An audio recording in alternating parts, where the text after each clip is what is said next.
I'm pretty concerned about what is going on. So I would like to invite to the show Major Russ Cooper from CanadianCitizens.org. He'll join us to talk about the lawlessness associated with pandemic measures and the need for law enforcement to judge carefully what they are being asked to do.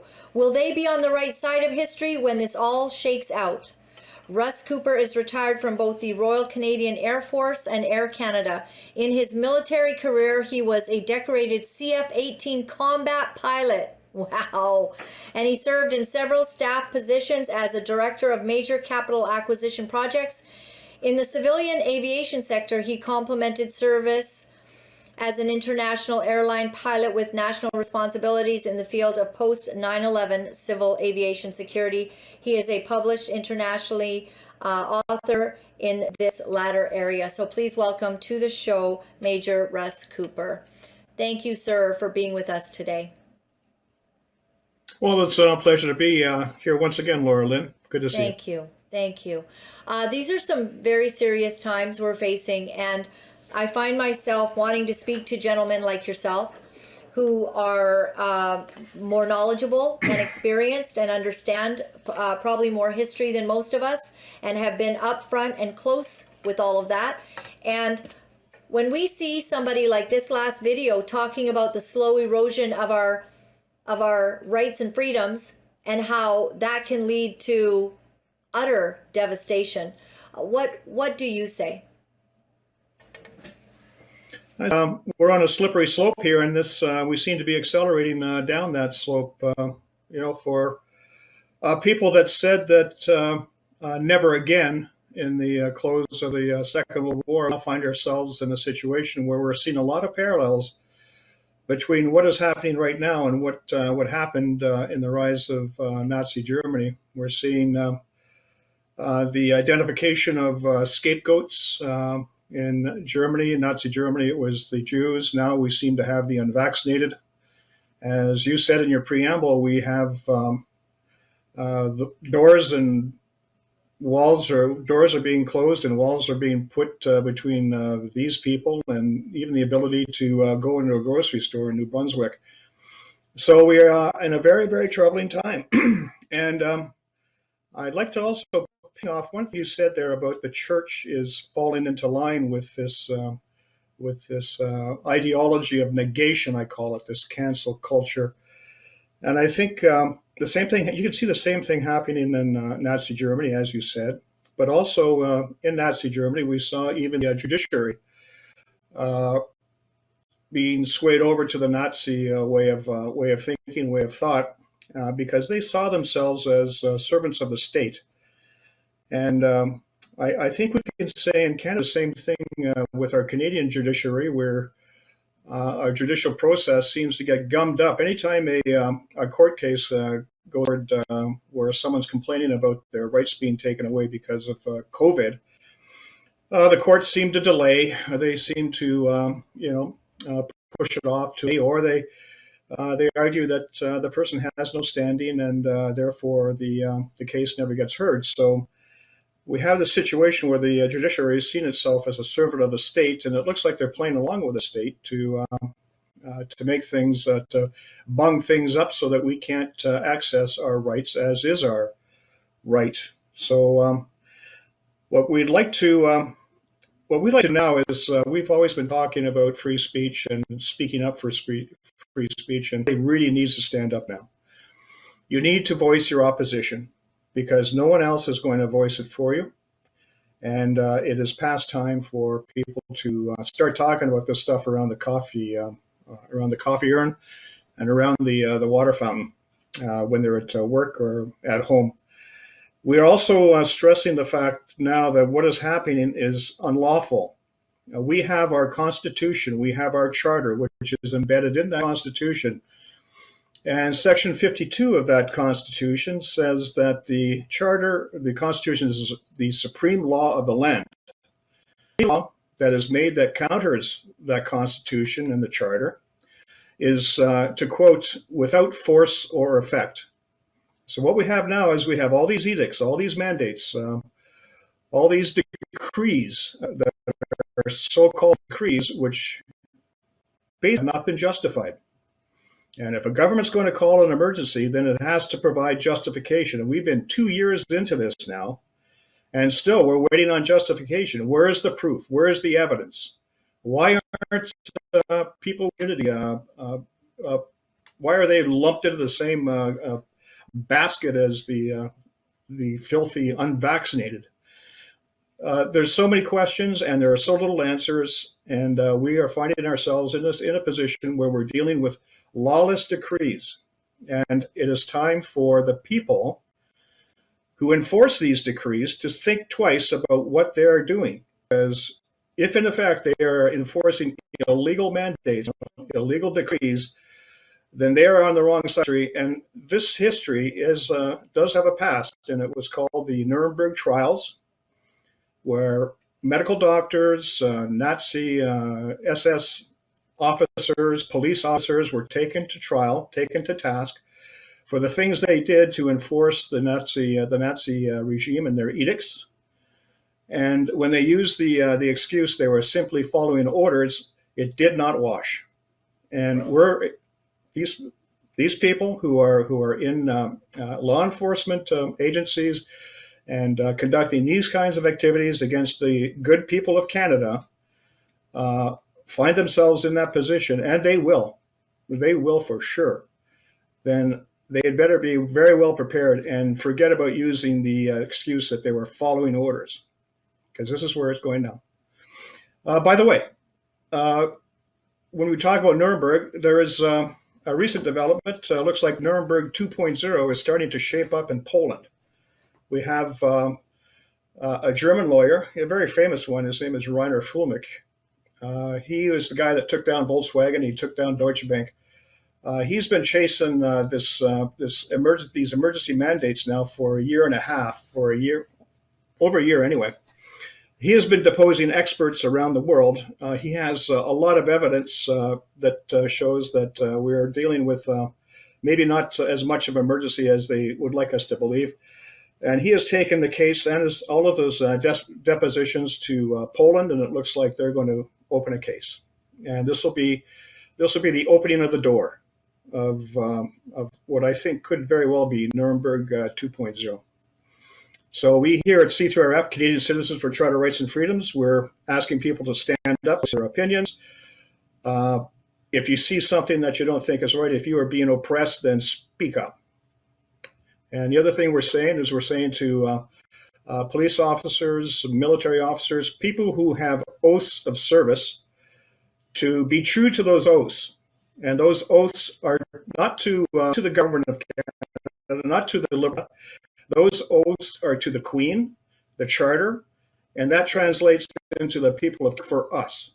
And they don't work for the Liberal Party of Canada, and they don't work for a loyal opposition that is caving before the governing party. They work for the people of Canada, and and we're finding that an awful lot of police officers are coming to us and they're asking questions, and they're feeling very uncomfortable with the way things are starting to shake out.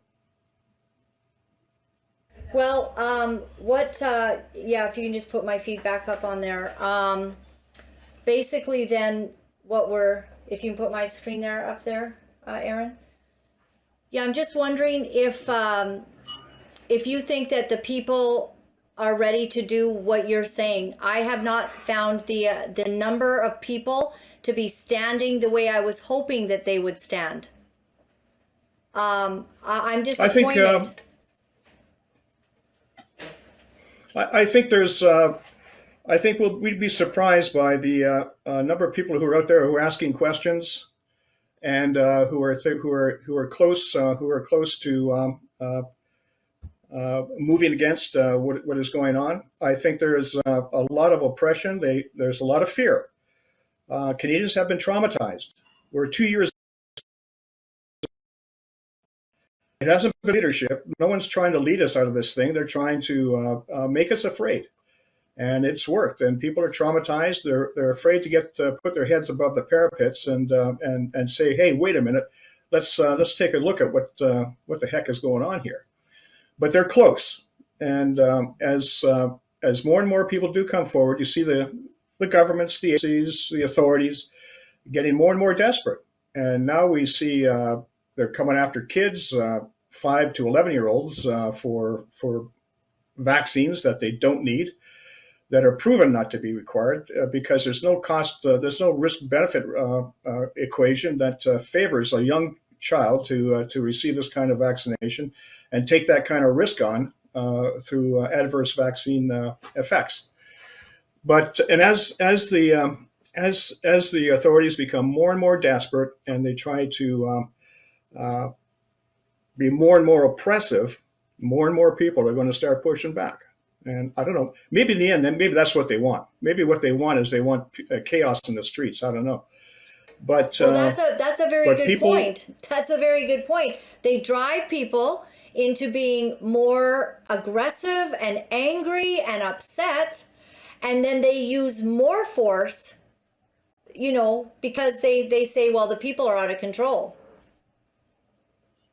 And that's where people have to be extremely careful. We have to take the legal route, as you said, Laura-Lynn. We have to take a legal route.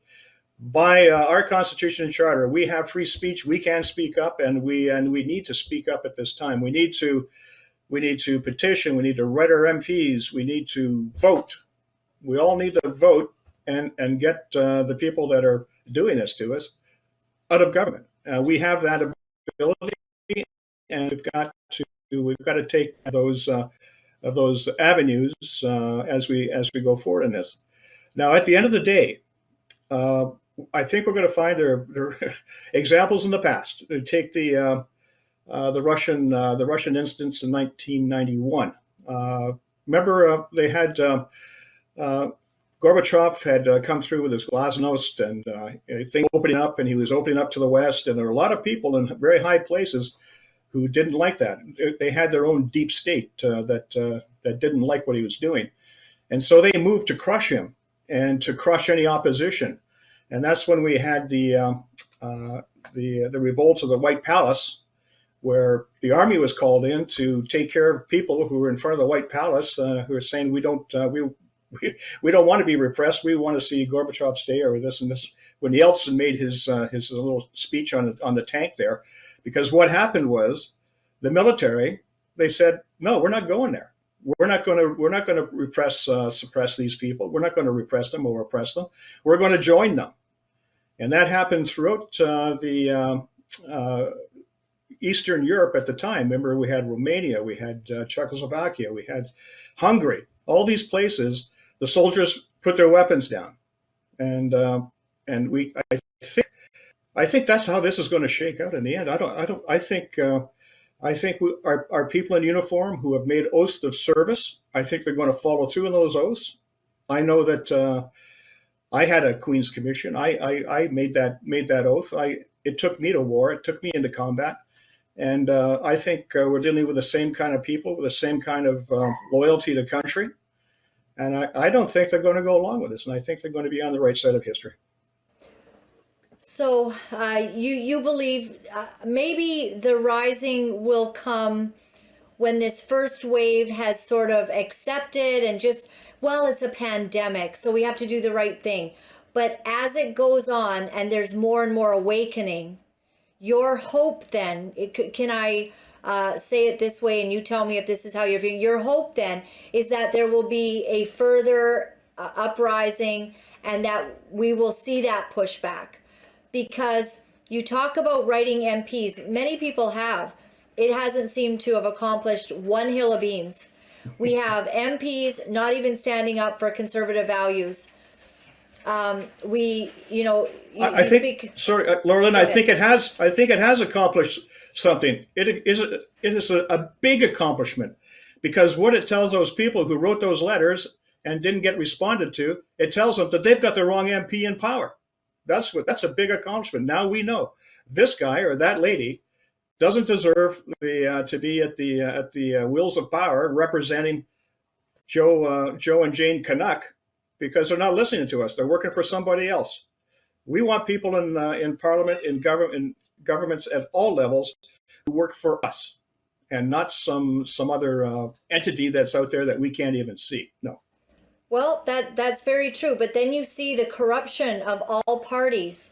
Like we're in a very dire Mm. state because the corruption of the parties happens when even the leaders of, say, the Conservative Party are stifling members from running. So they, in their very progressive conservative ways, they choose the people who are not pro-life. They choose the people who are not standing against the ideologies that come against families. They choose the people to run that will bow and kowtow to whatever they want. Therefore, you end up with a group not fighting against vaccine mandates at all, the entire bunch of them fairly silent on it. And what is any different from the worst party, which is NDP or Liberal, obviously, but then where are we? Exactly, exactly. There's no difference.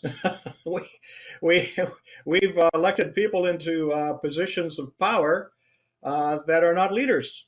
They do not have the courage of their own convictions. They tell us, and maybe they really are conservatives, and they're really going to support the people that voted them in. With initially when they get into Parliament, they have the right ideas. They're going to represent their people faithfully, but they get in and they get corrupted one way or another, and basically they become useless to the people they're representing, the constituents, and therefore they're useless as political leaders, and they will be removed. They will be voted out of office. And what is happening right now is people are not going to forget that the Conservative Party. I mean, this whole thing about Bill C4 and passing that bill through all three readings directly to the Senate for their deliberations. What kind of courage is that? Here's a hot potato. Let's get rid of it. Let's throw it over to the Senate, and we'll be seen as the good guys because we're so sacrosanct. We're so, I guess, almost religious type thing. And in the meantime, what they've done is they've passed on a bill that is unconstitutional. It's a bill that doesn't that makes fun of the rule of law. It says to people, if you want to transition from non-traditional beliefs to traditional beliefs, you can't do that. It's against the law. If you want to transition from traditional beliefs to non-traditional beliefs, you can do it. That's okay. And what you have here is a situation where some people are treated differently under the law. And that's not our system. Our system is rule of law. Everybody's treated equally before the law. So they're passing things that are unconstitutional, and they know it, but they're doing it for the immediate pat in the head by the media at large. And everything that you're saying, I agree with, and I think that's what has made me so extremely concerned for the fall of Canada, that we do not have what we think we have on paper, that paper that says our Charter of Rights and Freedoms is not being respected, our Constitution is not being respected, our judges are not leaning towards the freedoms of Canadians. And even as COVID is showing that it's diminishing, and then we have the Moronacron, the thing that's just come out, right? The new variant, and freaking Omicron, everyone out. Yeah, I know. I have a special word for it. I call it Omicron, but if it's an anagram, if you can turn it around and make it moronic, right? Moronic, it's Omicron or it's moronic, one of the two. Yeah, take your pick. Right. And you're exactly right. We have people who we trust, who we vote into power, are leaving us high and dry because they are leaving the charter in the dust, is what they're doing. And I guess it's taken. I see this. I've seen it unfold over a number of decades. It starts out slow. It's like that chap from Auschwitz that you had on before. It starts out small dribs and drabs. What the heck, It's not much of a big deal. But then it picks up steam and it gets more and more things. And before you know it, you don't have a constitution left. And we've watched our constitution, our judges, our courts, our politicians whittle away at the charter, at the fundamental charter rights and freedoms. The problem is, I think, is that well, yeah, I don't think I know, because Supreme Court justices have said that what they feel their job is to do is to balance powers between from the individual to the collective. And sure enough, in the Constitution, you can find that collectives and identifiable groups have rights, most definitely.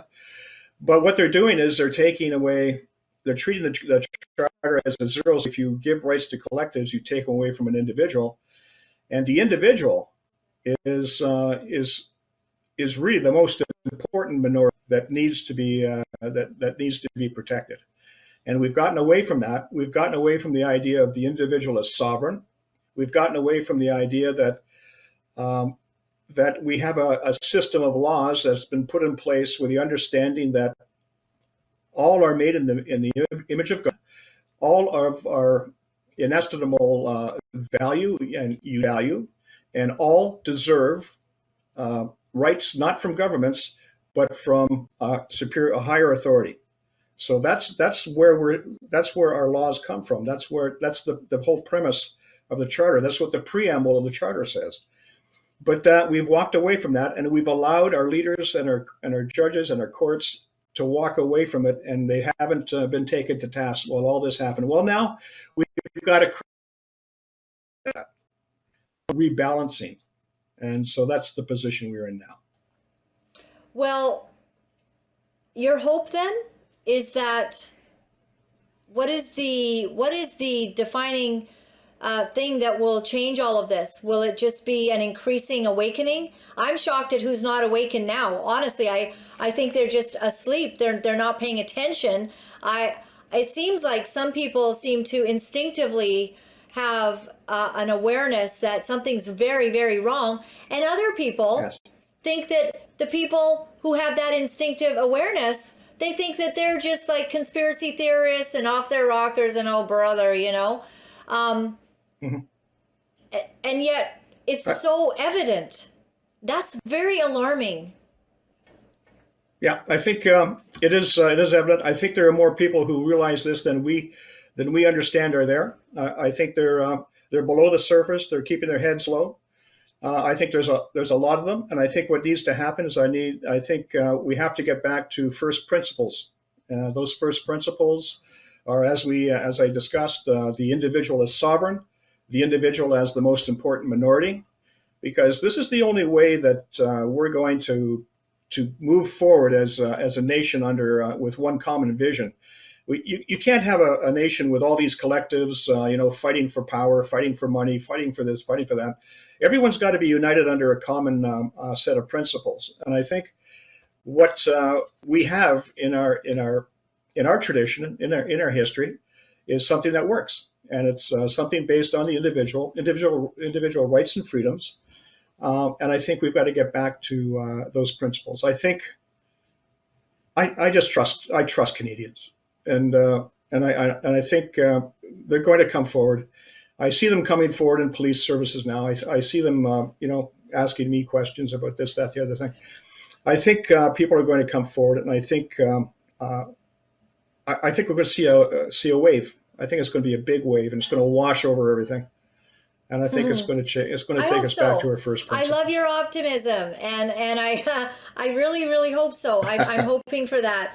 I mean, after all, see, that's where I think we're going to win, because our outlook is optimistic. Our outlook is for people to pursue their own happiness. Our outlook is for freedom. We have the outlook that is going to win. If you look at what they're doing to us, it's all about despair. It's all about scaring us. It's all about making us feel small and making us backbite each other. It's a negative culture, and negative cultures never win over positive cultures. And it's going to be the same thing happening this time. Now, hopefully, it'll be sooner rather than later, and hopefully, people will start standing up now, because it's important that they do. Yeah, it is very important. I pray that it happens soon, because it just seems that, do you know, a few weeks ago, not too long ago, Major Cooper, we had about close to 10,000 people that gathered to protest in front of the hospital and downtown. Yep. Now, the media made it look Yep. completely inaccurate, but I was shocked. I was also so encouraged that this many people showed up. Within 2 days of that, Bonnie Henry slapped further hideous restrictions on our province. And within the time that's happened since then, we've seen thousands of people lose their jobs, literally putting them into a very precarious position financially without even being able to get EI or anything. They've had to make a huge decision. And I don't currently at this moment see them taking 1 inch backward on what they're doing to us.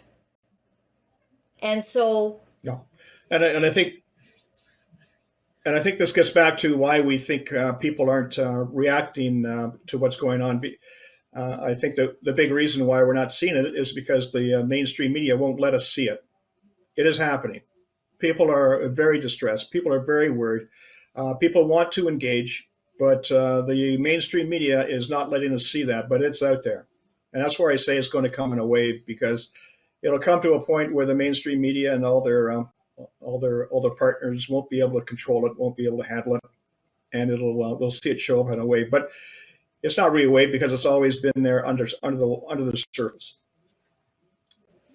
well, what I'm wondering then is, what is your best advice for people to move forward? Christmas is looking a little dismal. Apparently, the vaccinated Christmas pageant will still have all of their vaccinated singers in masks.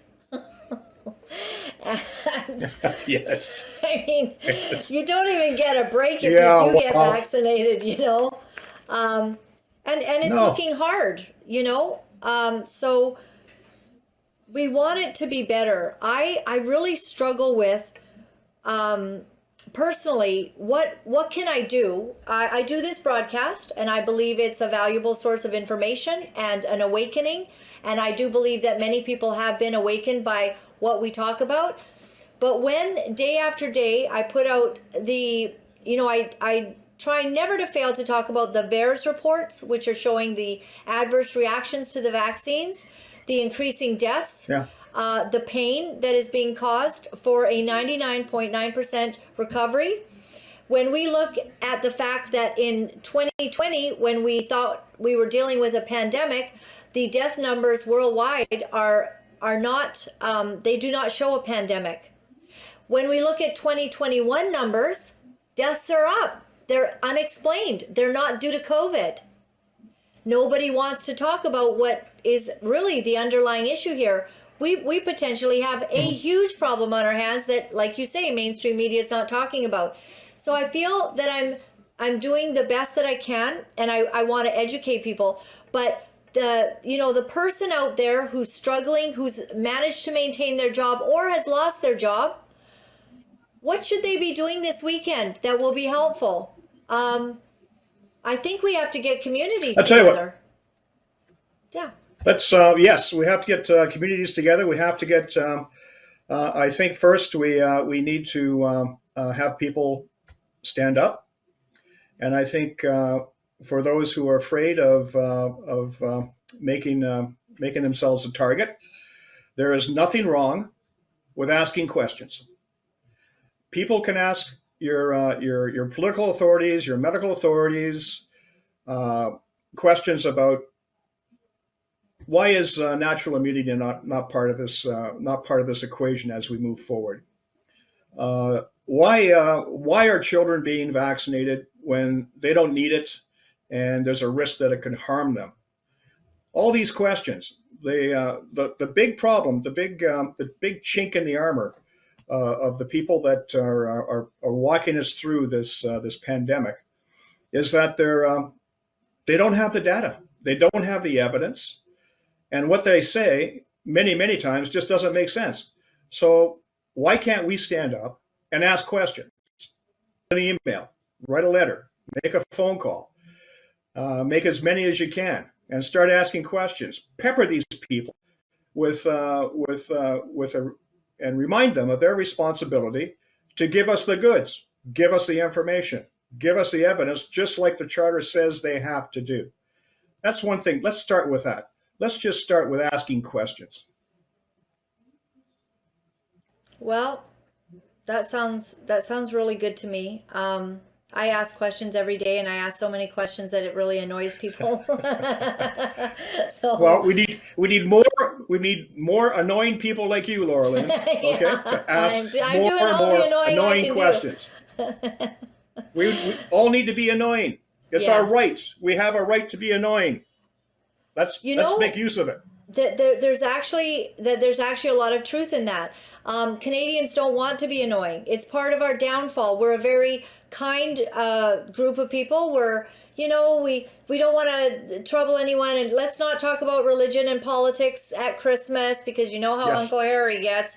So don't bring it up. Don't bring it up. Let's just all put on our happy faces and eat our turkey. And so we don't want to be annoying, and we feel bad if we annoy other people.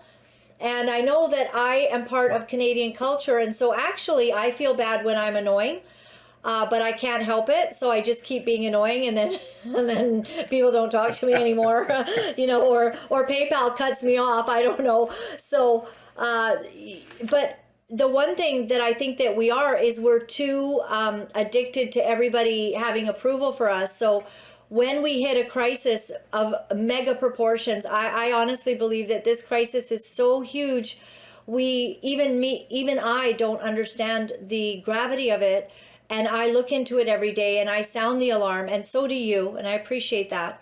But like if we move down 6 months or a year, what will we look back and say, I wish I'd understood? What would I have done? What would I have done in December of 2021 had I known what was coming? And of course, we don't know, but all the signs are there. In my life, I am an optimist, and my husband will tell you this. I'm like, things are just like going, like we both lost our jobs. I remember, I'm like, but isn't God good? He's going to come through for us, and I could just see my husband staring at me like, this is the worst nightmare of our lives. We both lost our jobs, and we were trying to navigate life. And I could always find something positive, and I've remained positive. In this situation, where I focus my positivity is that I know that God is with us and he will help us. But I also know, I believe sometimes he speaks, and we must obey when that time comes. So the big question for me, I wander through the streets, or I drive my car, and I'm like, what is it you're really asking of us right now? And for me, like, having church, we're going to have Freedom Worship Rally this Sunday at 5:30 and 7:30. I think we might have a poster for that. I'm not sure, but I'm focusing on doing a service so that we can worship God in the midst and gain strength. That's something I can do. Plus, I can be on here and have great guests like you sounding the alarm so that we can be awakened. But I'm concerned when the reality that is smacking me in the face is that the people in charge and in power seem to be tyrannical. They've lost all common sense. They're not listening. They're doing whatever they want. I think they're paid off. I think there's a lot of COVID money, and we have billionaires being made for the vaccines. This is what's happening, is a certain group of people are getting very, very wealthy, and they seem to have seized control of the power centers of countries. And now that is being implemented. And to the point where we've got Dr. Theresa Tam telling us to vaccinate 6-month-olds. That's going to be for a virus that doesn't affect children. Largely, they're not affected by this virus. And you want to put something in that's clearly going to be harmful. And even the people putting this out say, well, in order to know if it's harmful or not, we're just going to have to roll it out. I'm beside myself. Well, You ask, Laura-Lynn, you ask, if we look back 6 months, what would we wished we had have done? I think we would have wished that I have a little motto I've used to guide myself through my life, and it's just a two-part motto, and it's show up, don't quit. Show up, don't quit. I think people will say, and if they don't do anything, they'll think, well, 6 months ago, I wish I would have shown up, and I wish I hadn't quit. I wish I would have. I wish I would have not taken these people at their word. I wish I would have researched it. I wish I would have asked questions. I wish I would have talked to my neighbors. I wish I wasn't such a nice Canadian. I wish I was more rough-edged. That's what I think people who don't move on this are going to think 6 months down the road. Yes, and I can add one more thing to that, that I wish maybe that I had personally sounded the alarm with more pastors a year ago, even giving more information directly to pastors, because what it feels like now is that they bought a lot of pastors for fear. I mean, they're from Franklin Graham, fearful of the virus, therefore telling everybody, let's just comply, that's the right thing to do, without knowledge. And the people perish for a lack of knowledge. And so those are good things. I agree with every one of those things you said. And maybe that's still the opportunity, right? And I know with the organizations that you're involved with, that's pretty much what you guys do. Why don't you tell me a little bit about them before you go? Well, Canadian Citizens for Charter Rights and Freedoms, we formed up back in 2017, early 2017, on the heels of motion M103. Remember, that was the Islamophobia motion. That's the motion that said that Canada was systemically racist, that Canada was a hotbed for religious discrimination, especially against the religion of Islam. I just didn't buy it. And I thought it was a false narrative. I know Canada. I know Canadians. We welcome people from all over the world. We're one of the countries in the world for making people feel at home here in Canada. So what is this stuff? What are they trying to tell us? What are they shoving down our throats? So I started writing, and I said, no, I don't see the narrative that way. I see it, I see it this way. This is Canada's not systemically racist, and we're not religious discriminators. And then it went from there, but because we started with about 6-10 people, and now we've got about 40,000. Obviously, there's a lot of people that are interested in this kind of stuff, and see it as an issue, as a problem. So what we've been doing is trying to educate people and analyze these narratives that come down the line. We're a genocidal nation. We're a racist nation. We're this, we're that, and try to analyze the narrative and put it in context of what the real situation is on the ground. We try to analyze things with respect to objective reality, and not some imaginary ideology of negation that is at play. So basically, we're an organization that tries to educate, and we try to point out the facts and the foibles of the opposing arguments. Well, I like that, and what I hope is that there are more organizations. I love Action for Canada as well, and independent media, people that are, giving good information and compelling those to rise that can. And I consider you a real hero. Is that true, CF18? Were you a pilot? I was a pilot for many years in the military. I had 29 years in the military. I spent a lot of time flying fighters. I flew CF-104 starfighters in the Central Front in Europe during the 80s when we had the Cold War. In 1991, I was deputy commander of the F-18 squadron that was called to rotate in for the combat operations. So I was involved in leading missions against Saddam Hussein and his Republican Guard. So yes, I was in combat. I did take fire. Me and my buddies, we took fire. That's why I say I know Canada's, I know Canadians, I know the guys that were on my wing as we rolled in on a very heavy armored formation. I know these people, and they're not going to let this whole thing go down the tubes. They're not. Well, that gives me hope today, and your voice of encouragement, it helps me to understand, maybe going forward what we're going to see. If we can see the rise, if we can see before it's too late. I have quoted Naomi Wolf several times on our show. Typically, she's a Democrat. She wasn't a Republican. Yeah. She was on the liberal side, And all of a sudden, some switches went off for her. And she is one who has studied the fall of democracies. And her most compelling thought that I remember on Tucker Carlson was when she said, you can fight until it's too dangerous to fight. So there's a certain window, she said. There's a window where you get to fight. And so that to me is a little warning to all of us that maybe we don't have forever, but if we fight hard and if we do rise, then we save our country. And I pray for that. Yeah, I think what Naomi is trying to say is she's trying to say it's time to show up and it's time not to quit. I think that's exactly what she's saying. So we'll do that. We'll do that. And I thank you very much for the fight that you're in and for your organization and all it stands for. Thank you for the CF-18. I went out to the Abbotsford Airport once and I got into the cockpit because I was doing a show. It was called Coffee Shop Girl at the time. And it was sort of, the premise was that I was a roving reporter and that I made my way into the CF-18.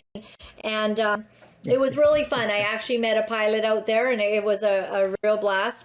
But to think that you were really in danger and you took fire and you stood and you did such an extremely, crazy, it must be, you have to have such courage to do that. Were you afraid when you were doing up in that plane? Oh, yeah. Yeah, there were times when I was white, I tell you. There was sometimes I remember I wasn't getting fired at one time, but I did come under some surface-to-air missile fire. But one time I remember I was air-to-air refueling at night, and we would go into up on a combat air patrol in initial stages of the war, and we had to get tank from a tanker, from an American tanker, and it was a dark and dirty night. It was very hazy. And we're almost, it was like we're in Clag and I was pulling up to behind the tanker to plug in. And there's a physiological event that can happen where your inner ear gets mixed up and you're actually pulling up into a loop. I felt like I was pulling up into a loop and going over the top when I was just straight plugging this sucker. And the feeling of disorientation I experienced was so fearful. I was scared for my life. I really was. I was white knuckling it. And when I was way back in pilot training, and I was learning how to formation fly, and I was doing some low level formation, and I was on a guy's wing, and he went into it. I went up on his wing, and I was looking down at the ground, and we were low. And everything was rushing by so fast that I thought I was going to crash. I mean, I was terrified. And I said to my instructor, I said, when we got down to the ground, I said, man, I was scared. I was terrified. I said, what do you do when have you ever been scared like that? And he said, oh yeah, I've been scared like that all the time. And I said, well, how do you handle it? And he told me, he said, Russ, all I do, Coop, he called me Coop. All I do is I reach into my fear bag. He says, I reach into my fear bag and I pull out a bit of courage. I said, that's what you do?